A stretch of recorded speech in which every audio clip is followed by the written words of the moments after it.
We have seen the King having to do an awful lot of international diplomacy lately. The invitation to President Trump, the meeting with President Zelensky, the meeting with outgoing Prime Minister Justin Trudeau. And you know, he's having to tread a pretty fine line at the moment between the interests of the United Kingdom, of which he's head of state, wanting to shore up those ties with the United States, the interests of Canada, of which he is also head of state, and Canada, of course, facing threats of Donald Trump wanting to make it the 51st state. And then we've got Australia, another Commonwealth country, considering whether it should form part of a coalition of the willing to help Ukraine. And so I think that was the theme of the King's message and at the forefront of his mind on Commonwealth Day. Look, we're very different. We're a very diverse family of nations, but let's not focus on the differences.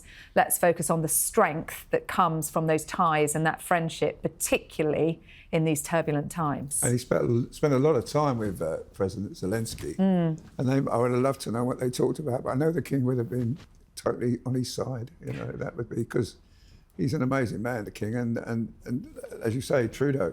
I mean, Trudeau made this amazing speech about Donald Trump, and I mean, I think the Prince would probably, the King would probably have agreed with him, but we'll never know.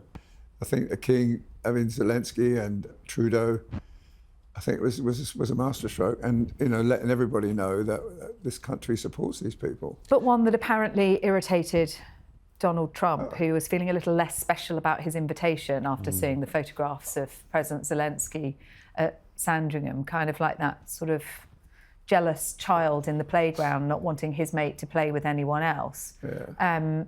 But, you know, that was very much a gesture of a metaphorical arm around Ukraine, really, after that very bruising encounter in the Oval Office.